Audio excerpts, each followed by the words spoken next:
Lá em Lucas capítulo 10, versículo 25. Lucas 10, do versículo 25 até o versículo 28. Diz assim: Eis que certo homem, intérprete da lei, se levantou com o intuito de pôr Jesus à prova e disse-lhe: Mestre, que farei para herdar a vida eterna? Então Jesus lhe perguntou: Que está escrito na lei? Como interpretas? A isto ele respondeu: Amarás o Senhor teu Deus de todo o teu coração, de toda a tua alma, de todas as tuas forças e de todo o teu entendimento, e amarás o teu próximo como a ti mesmo. Então Jesus lhe disse: Respondestes corretamente, faze isto e viverás. Pai, nós queremos te louvar, ó Deus, te agradecer pela oportunidade que nós temos de estar aqui na tua presença, engrandecendo o Senhor, louvando o teu nome, pois só tu és digno de todo louvor, de toda honra e toda glória. E eu quero nesse momento, ó Pai, colocar cada vida, ó Pai, aqui diante do Senhor, a começar por mim, ó Deus, até os irmãos que estão lá no estacionamento, ó Deus, as nossas crianças ali na Kids, ó Deus, os professores, que o Senhor esteja alcançando as nossas vidas, alcançando a nossa casa, alcançando os nossos familiares, ó Pai.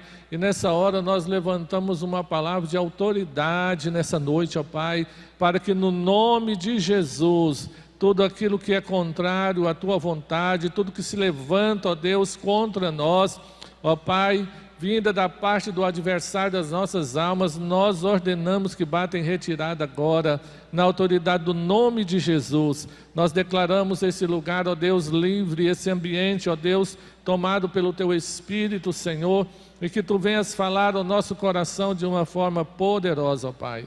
Nós Te exaltamos, nós Te louvamos por tudo, em nome de Jesus, amém. Glória a Deus. Então o versículo 25 diz: Eis que certo homem, intérprete da lei, se levantou com o intuito de pôr Jesus à prova e disse-lhe: Mestre, que farei para herdar a vida eterna? Queridos, aqui no início desse versículo, quando diz que um homem, intérprete da lei, nós podemos deduzir que esse homem, ele era ou um escriba ou um fariseu. Porque eram as pessoas que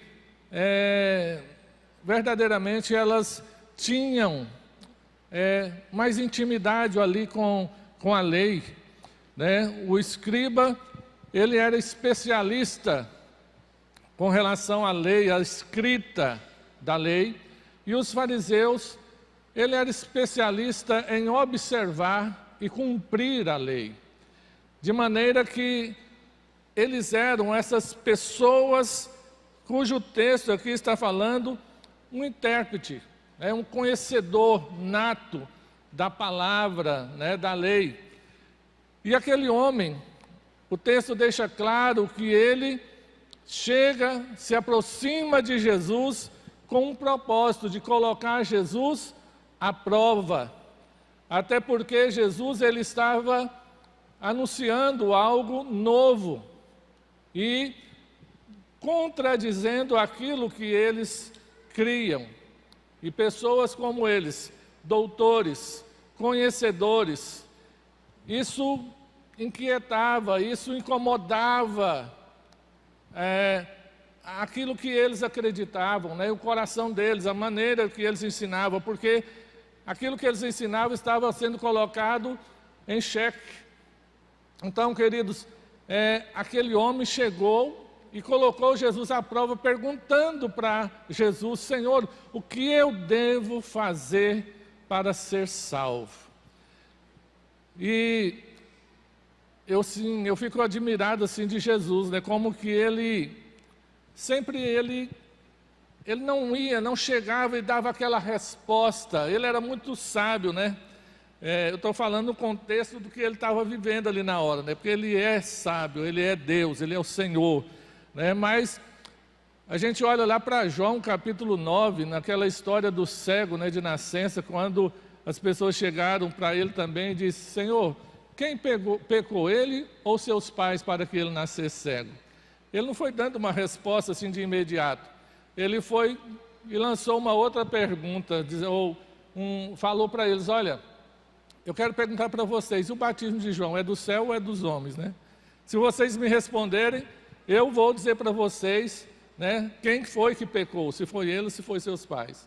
E como eles não souberam responder, ele disse para aqueles homens: nem eu também vou responder vocês. Então, ele saía de boa, né, ele saía de fininho, porque ele, né, conhecia o coração das pessoas. E aqui também, quando aquele homem pergunta para Jesus: o que eu devo fazer para ser salvo? Conhecendo aquele homem, sabendo quem era aquele homem, sabendo que aquele homem ele era um conhecedor da lei, ele era alguém que praticava a lei, Jesus então disse para ele: o que diz a lei? Está lá. Por que você está me perguntando? E aí, quando Jesus disse para ele: o que diz a lei? Então ele passa a responder, né? A isto ele respondeu: amarás o Senhor teu Deus de todo o teu coração, de toda a tua alma, de todas as tuas forças e de todo o teu entendimento, e amarás o teu próximo como a ti mesmo. Veja que Jesus levou aquele homem a dar a resposta, né? A responder para ele mesmo. Com certeza ele estava querendo que Jesus falasse alguma coisa aonde ele viesse contradizer e ele pudesse contestar Jesus. Mas Jesus então, quando ele dá essa resposta, o homem dá essa resposta, Jesus diz: então Jesus lhe disse: respondeste corretamente, faz isso. Só isso, né? Faz isso. Respondeu, você respondeu corretamente. Então, o que é, né, para aquele homem, naquele momento, para que ele pudesse ser salvo? Amarás o Senhor teu Deus de todo o teu coração, de toda a tua alma e de todas as tuas forças e de todo o teu entendimento. E essa é uma pergunta que eu gostaria de lançar hoje, porque eu acredito, irmãos, que praticamente todos nós, um dia fizemos essa pergunta: o que eu devo fazer para ser salvo? E essa é a pergunta que define o destino de todo ser humano. Que destino? Às vezes nós, irmãos, nós nos limitamos a essa vida e achamos que a nossa vida, né? Eu imagino que ninguém aqui está pensando dessa forma, de que a sua vida, ela finda aqui, acabou, né? Morreu e pronto, foi colocado um ponto final. Mas quando a gente olha para esse homem, fazendo essa pergunta: o que eu devo fazer para ser salvo? É algo que, na verdade, essa pergunta, ela define o destino de todos nós, mas não somente com relação à nossa vida aqui nessa terra, mas também uma vida após a morte. E como eu disse, eu acredito que todos nós já fizemos essa pergunta um dia: o que eu devo fazer para ser salvo? Né? Será que eu tenho que pagar uma promessa? Será que eu tenho que andar 50 quilômetros de pé? Será que eu tenho, sei lá. Porque em algum momento da vida, às vezes antes mesmo de ter um encontro com Jesus, a gente tinha às vezes uns ensinamentos assim, que para nós recebermos algo de Deus, nós tínhamos que fazer um sacrifício enorme, porque se nós não fizéssemos, nós não seríamos dignos. E é interessante que quando a gente olha para a palavra de Deus, ser salvo, né, naquele momento ali, que aquele homem estava perguntando, onde ainda a lei estava, né, em vigor. Mas hoje, quando nós vivemos pela graça, ser salvo é algo tão simples. É algo que, na verdade, nós não merecemos, mas Jesus, Ele já veio para nos dar. A salvação, ela está à nossa disposição. Porque lá em Efésios capítulo 2, versículo 8, diz: porque pela graça sois salvos, por meio da fé. E isso não vem de vós, é dom de Deus, não vem das obras para que ninguém se glorie. Porque nós somos feituras suas, criadas em Cristo Jesus para as boas obras. Então, a salvação, ela é um presente de Deus. E hoje, se as pessoas perguntarem o que é que eu devo fazer para ser salvo, é muito simples: entrega a sua vida para Jesus, né? Entrega o seu coração para Jesus, creia que Ele é o seu único e suficiente Salvador, e você será salvo. E então, irmãos, nós saberemos que o nosso destino, ele não se limita até o dia que nós morrermos. Ele não se limita até o dia que nós dermos o último suspiro, mas que depois disso nós temos uma outra vida para ser vivida, uma vida com Jesus, sabe? E muitas pessoas, elas ainda mesmo estando na igreja, elas se preocupam com relação a esse destino. Se nós formos olhar para a palavra de Deus, nós vamos ver que homens religiosos, homens que conheciam a palavra, eles não tinham aquela certeza, eles não tinham a convicção da salvação. Lá no capítulo 3 de João, nós vemos Nicodemos indo falar com Jesus à noite. Creio eu que por ser ele um homem importante, um homem conhecido, um homem que instruía, que ensinava as pessoas acerca da palavra também. Mas no seu íntimo, no seu coração, ele tinha uma interrogação. Talvez aquela palavrinha bem curtinha: será? Né? Será que eu sou realmente salvo? E eu acredito que ainda hoje muitas pessoas, mesmo estando na igreja, elas têm essa interrogação no seu coração: será? Será que é só isso mesmo? Será que é só isso o que eu tenho feito? Será que isso é suficiente para que eu possa um dia morar no céu? Nós vemos o jovem rico aproximando de Jesus e falando: Senhor, o que eu... a pergunta dele também era essa: Senhor, o que eu devo fazer para ser salvo? Aí Jesus diz: olha, você conhece os mandamentos? Não adulterarás, não matarás, não roubarás, não dirás falso testemunho, honra teu pai e tua mãe. E ele disse: olha, isso eu tenho feito desde a minha juventude. Então isso denota que aquele jovem, ele foi criado num lar onde se prezava a fé, a honrar a Deus, né, a buscar a Deus, porque ele disse: tenho feito isso desde a minha juventude. Aí Jesus vem e diz: então só falta uma coisa. Veja que não era suficiente, não era o bastante, porque Jesus está falando que está faltando algo. Então, nós podemos ver, irmãos, que muitas vezes o cumprimento de regras não é suficiente. Não estou dizendo que aquilo que o jovem rico estava cumprindo era regras, mas muitas vezes pessoas dentro da igreja, elas procuram viver regras. Eu não... Eu ando direito, eu não falo mal de ninguém, né? Eu não fumo, eu não bebo, eu pago minhas contas em dias.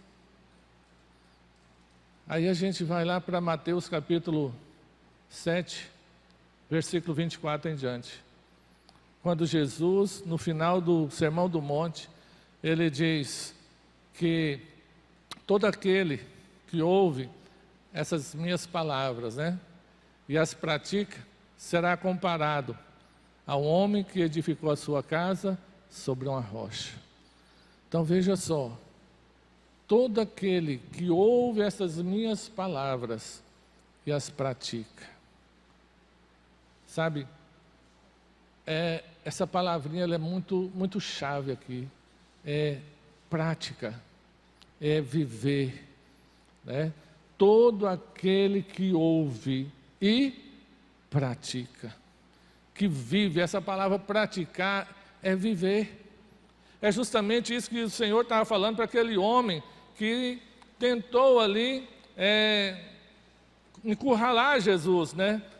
Aquele homem estava dizendo: amarás o Senhor teu Deus de todo o teu coração, de toda a tua alma, de todas as tuas forças, de todo o teu entendimento. E Jesus falou para ele: então, vive isso. Porque salvação, irmãos, é relacionamento com Deus. Relacionamento. E quando você se relaciona com Deus, quando você verdadeiramente anda com Ele, as suas atitudes, elas vão ser o quê? Mudadas. Elas vão ser transformadas, né? Então, aquele jovem rico, Jesus falou para ele: agora está faltando uma coisa. Vende tudo o que você tem, dá aos pobres, depois vem e segue-me. Então, Jesus estava falando para aquele homem: você tem feito muitas coisas, às vezes coisas até que impressionam os outros. Você é um homem próspero, você é um homem, né, que é considerado, é respeitado, você tem pago as suas contas em dias, você é um bom filho, você é isso, você é aquilo outro. Mas tudo isso são coisas que as pessoas estão vendo no seu exterior. Mas eu estou vendo algo lá dentro de você que ainda está pegando. Talvez ele falou: mas o que é? Sabe, você cumpre tudo isso aí, mas existe um outro Deus que reina na sua vida, que está aí atuando na sua vida. E prova disso é que eu vou te colocar à prova. Vende tudo quando você tem, dá aos pobres. Depois, sabe? Só depois. Veja, irmãos, que às vezes a gente tem que verdadeiramente abrir mão de algumas coisas, renunciar a algumas coisas para poder seguir a Jesus.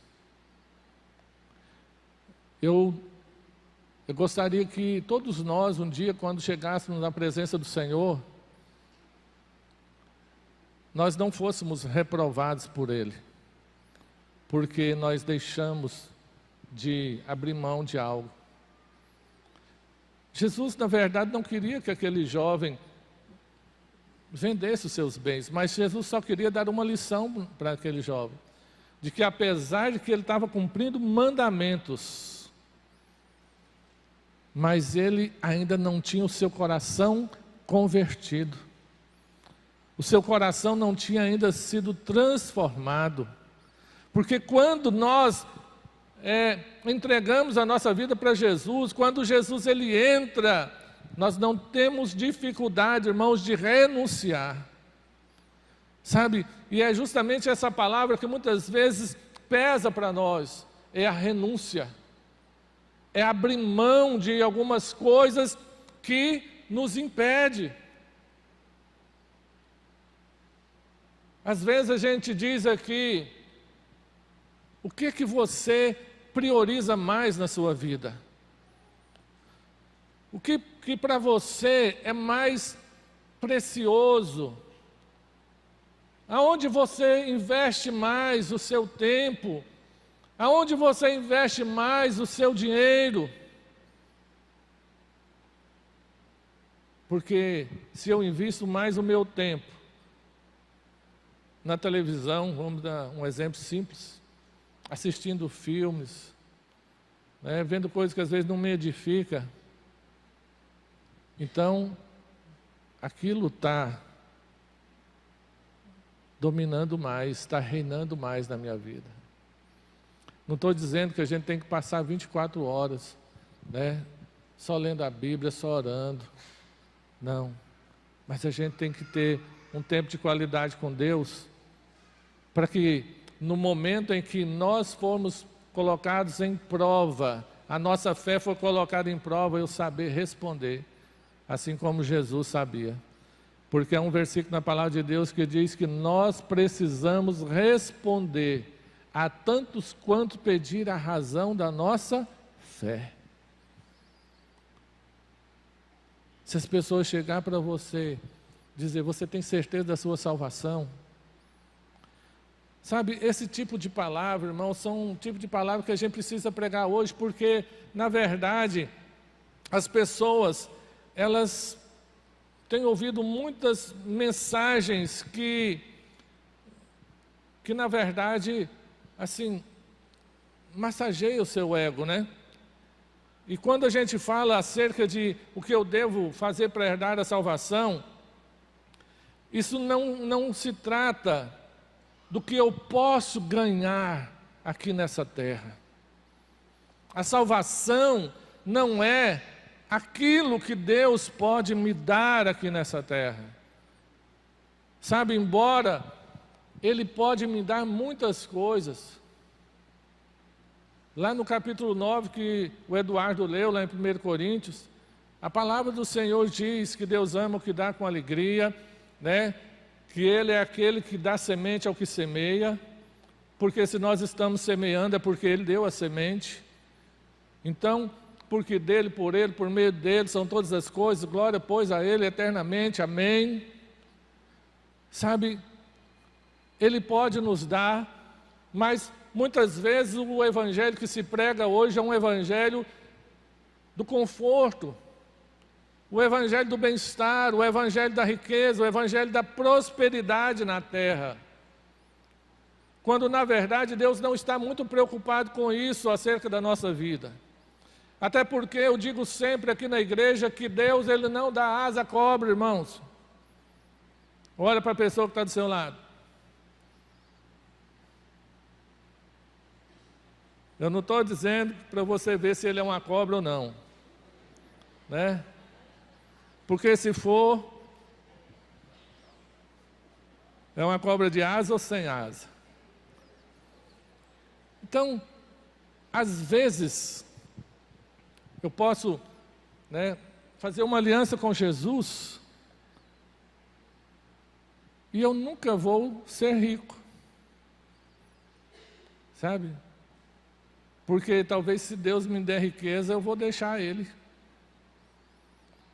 Mas o que a palavra de Deus me diz é que Deus, Ele me fará próspero.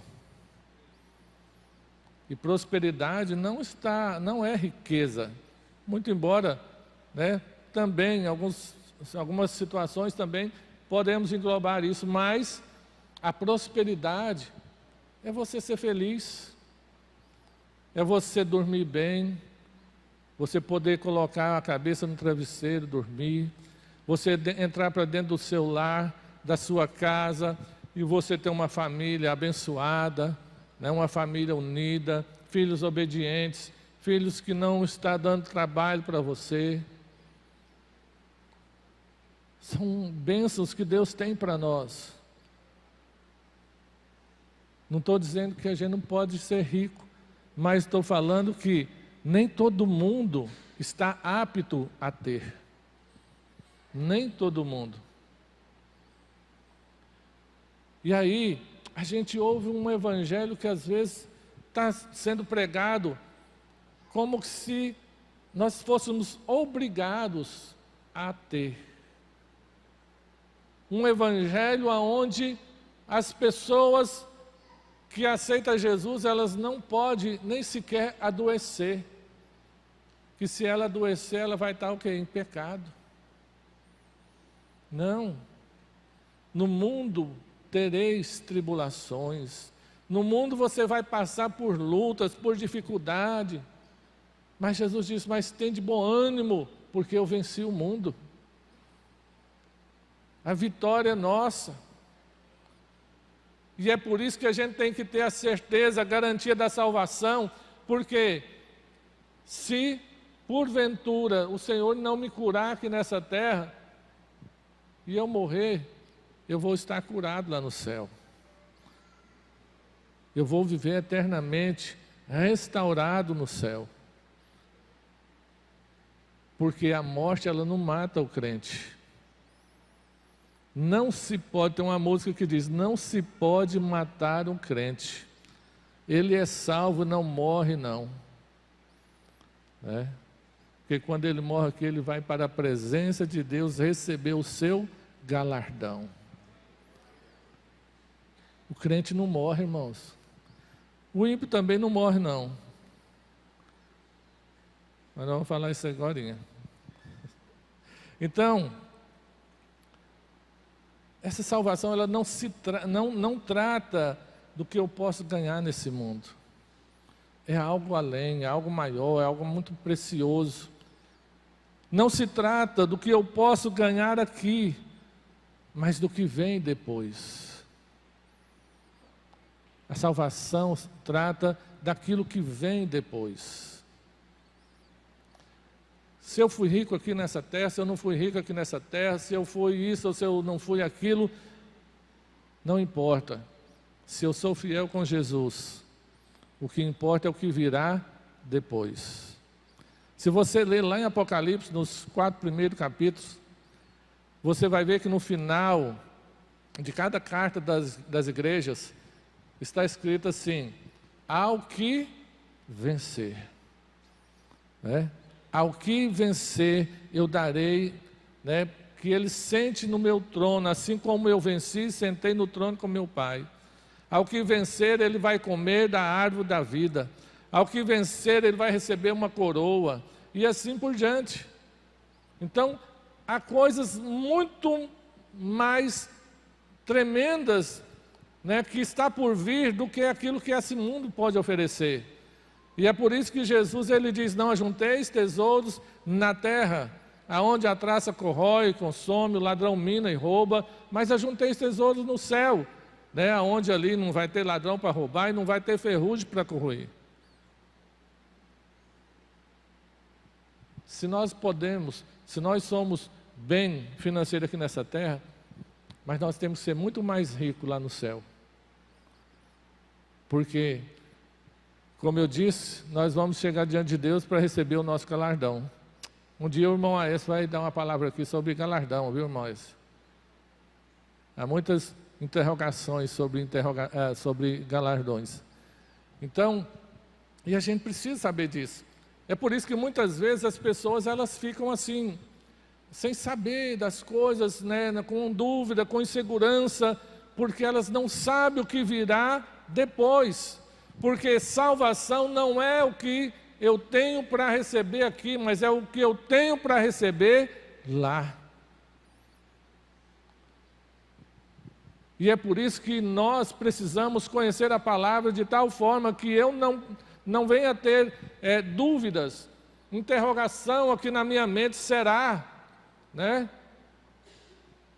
Será que verdadeiramente eu sou? Sabe, irmãos, nós podemos chegar lá, no céu, e de repente, assim, eu vou só fazer uma ilustração aqui, mas fala como diz o pastor José lá, que ele quer ser salvo, quer ir para o céu, nem que seja para ser o pipoqueiro lá da praça, Então, mas ele quer estar lá. Porque se a gente for olhar na palavra de Deus, quando a palavra fala de um casamento, o casamento tem o quê? Tem noiva, tem noivo, tem convidados, tem os serventes, né, aqueles que estão ali para servir. Será que lá naquele dia, né, nas bodas do Cordeiro, será que todo mundo vai ser noiva? Porque a Bíblia fala, em Mateus, das 5 noivas sábias, das 5 noivas nécias. E todas eram noivas. Mas 5 entrou na intimidade com o noivo. E 5 não. Então, será que lá nas bodas todo mundo vai ser noiva? São algumas coisas assim que a gente fica pensando, né? Se no casamento vai ter convidados, vai ter... E o reino? O reino tem um rei, o reino tem os súditos, o reino tem aqueles conselheiros que ficam ali perto do rei. E o reino tem aqueles que ficam lá fora do palácio. É um reino. E é por isso que a gente tem que estudar a Bíblia. E a gente tem que estar mais preocupado com a vida que está preparada para nós lá do que a vida que eu almejo viver aqui. Porque aqui, irmãos, nós não podemos inverter as coisas. Mateus 6,33. Mas buscai em primeiro lugar o reino de Deus e a sua justiça, e todas as demais coisas vos serão acrescentadas. Se nós nos dispusermos só buscar as coisas dessa terra, aquilo que me atrai aqui nessa terra, eu vou ser pobre lá. Não é essa pobreza de miséria que a gente vê aqui, não. Mas eu não vou ser rico, porque Jesus fala lá em Lucas, se não me engano, 12:20, sobre o homem que plantou muito e colheu. Ele fala assim que assim é aquele que tem muitas coisas, mas não são ricos para com Deus. Tem muita gente que ele às vezes faz muitas coisas aqui, até trabalha, mas ele não é rico para com Deus. Conhece a verdade, está disposto às vezes, irmão, o que você está precisando aí, vou ajudar, vou abençoar, vou ofertar. Mas às vezes está igual o jovem rico, está faltando alguma coisa, sabe? Só está fazendo aquilo que humanamente a gente pode fazer, porque existem coisas que não precisa de Deus para a gente fazer. A gente pode fazer, humanamente falando, a gente pode fazer. Eu trabalho, tenho meu salário, eu posso ajudar aí vocês ir lá para o Nordeste, eu quero dar uma oferta e tal, eu quero ajudar lá no almoço. Amém. Glória a Deus. Mas, e a sua vivência, a sua intimidade, como eu estava dizendo aqui, salvação é viver com Deus, é ter intimidade, é relacionamento. Nós podemos fazer tanta coisa e naquele dia a gente não subir. E acontecer como aconteceu com aquele pessoal. Olha, Senhor, no teu nome eu expulsei demônios. Em teu nome eu visitei até enfermos. E Jesus disse: apartai-vos de mim, porque eu não conheço vocês. Porque às vezes a gente inverte. A gente acha que se eu fizer alguma coisa aqui, Não, eu já fui no culto domingo. Não, eu já dei a minha oferta. Irmão, a verdadeira conversão nos leva a amar Jesus. A verdadeira conversão nos leva a almejar Jesus. A verdadeira salvação, ela nos leva a querer mais do Espírito Santo. Ela nos leva a querer mais ser cheio do Espírito Santo, a ser usado. A verdadeira salvação, ela não nos deixa sentir confortável em apenas estar sentado no banco de igreja ouvindo uma mensagem. Mas a verdadeira salvação, ela nos inquieta a querer fazer algo mais.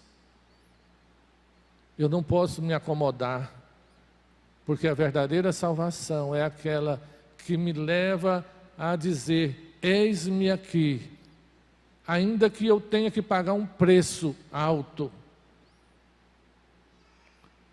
E Jesus então, ele se coloca dizendo: eu sou a porta, eu sou o caminho.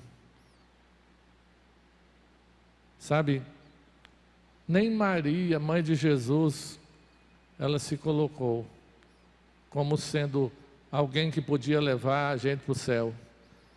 Lucas capítulo 1, versículo 46 e 47. Maria, ela diz o seguinte: porque a minha alma engrandece ao Senhor, e o meu espírito se alegra em Deus, o meu Salvador. Veja só, o meu espírito se alegrou em Deus, o meu Salvador.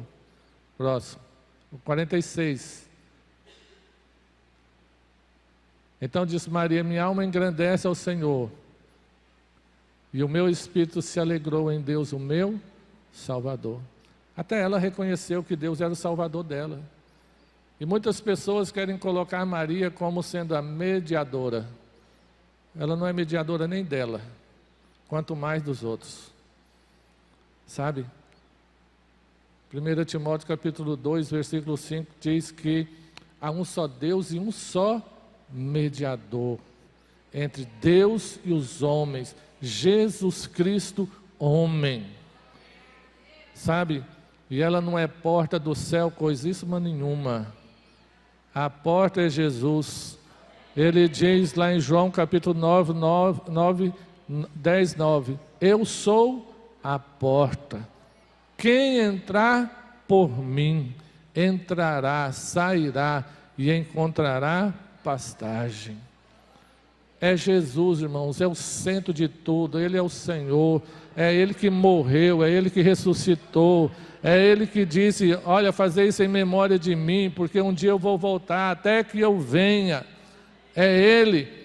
Maria está enterrada, sepultada, aguardando o dia da ressurreição, assim como todos aqueles que morreram em Cristo Jesus. Está aguardando. E se nós não formos arrebatados, morrermos antes, ela vai ressurgir juntamente com a gente. Sabe? Então ela não pode fazer nada para ninguém.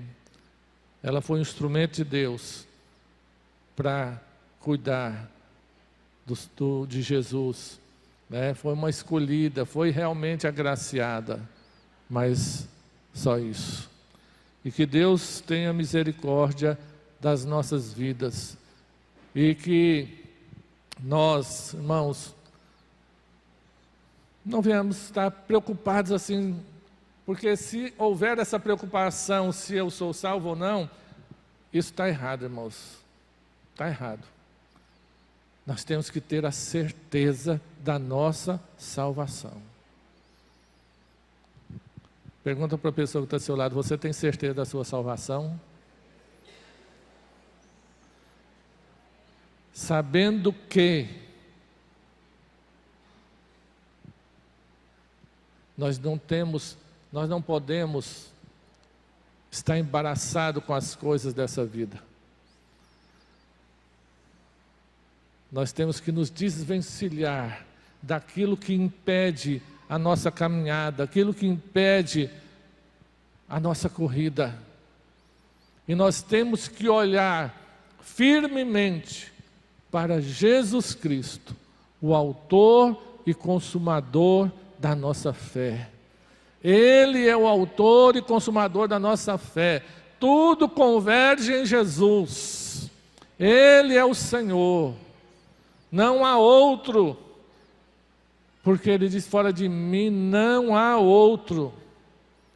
Ele é o Senhor. Qualquer um que se apresentar, ou que alguém apresentar alguém para você, descarta isso aí, porque não há outro. Só Ele é o Senhor. Amém?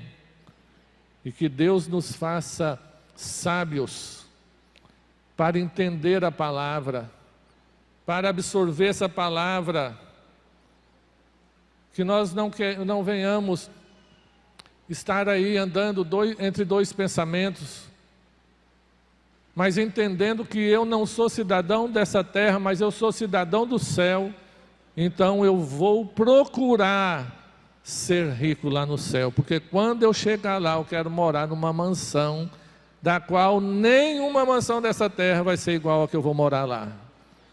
E quantos vão morar comigo lá? Amém?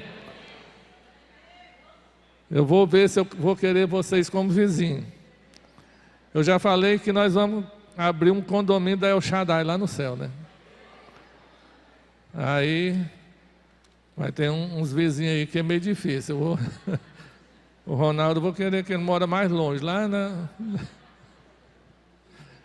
Vamos ficar de pé, irmãos.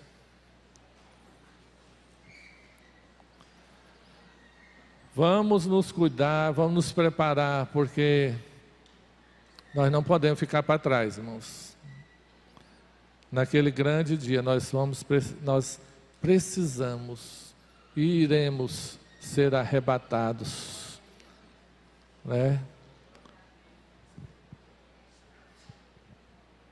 Nós não sabemos a hora. A qualquer hora Ele pode vir. Não sabemos se é por arrebatamento ou não, mas a qualquer hora Ele pode nos chamar.